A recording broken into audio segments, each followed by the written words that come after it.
तो चलिए समझते हैं दिल्ली सल्तनत की कहानी, जिसकी नींव तलवार, वफादारी और एक विरासत पर रखी गई थी।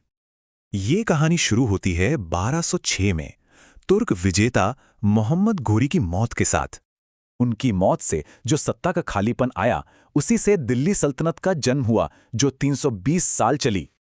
इस दौरान 5 अलग-अलग वंशों ने राज किया। कोई बहुत लंबा चला तो कोई बहुत ही कम समय। सबसे पहला था गुलाम वंश, जिसे शुरू किया गौरी के सबसे वफादार सिपह सालार कुतुबुद्दीन ऐबक ने।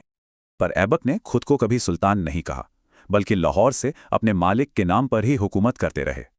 भले ही उनका राज छोटा था, पर उन्होंने दिल्ली और अजमेर में शानदार इमारतें बनवाईं।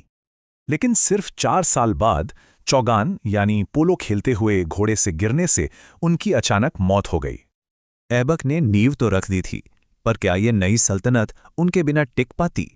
और यही कहानी में एंट्री होती है इल्तुतमिश की, सल्तनत के असली निर्माता की।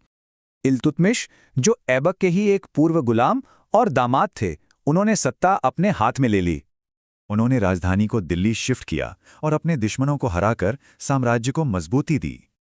अपनी पकड़ मजबूत करने के लिए उन्होंने 40 वफादार तुर्क सरदारों का एक खास ग्रुप बनाया।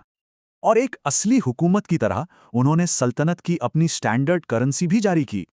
मगर असली और सबसे बड़ा खतरा तो सरहद के उस पार से आ रहा था, चंगेज खान।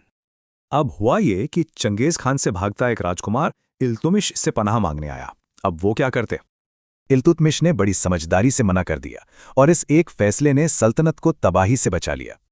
तो इल्तुतमिश ने सिर्फ सल्तनत को बचाया ही नहीं, बल्कि उसकी बुनियाद को भी मजबूत किया। चांदी का टका और तांबे का जीतल जारी करके उन्होंने एक स्थिर अर्थव्यवस्था की नींव रखी। यही नहीं, उन्होंने अपने बेटे की याद में दिल्ली का सुल्तानगढ़ी बनवाया, भारत का पहला इस्लामी मकबरा। कह सकते हैं, अगर ऐबक ने नींव रखी तो इल्तुतमिश ने उसे एक राजधानी, सरकार और भविष्य दिया। साम्राज्य तो खड़ा हो गया था, पर सवाल ये था कि क्या उनके बाद आने वाले इसे संभाल पाएंगे?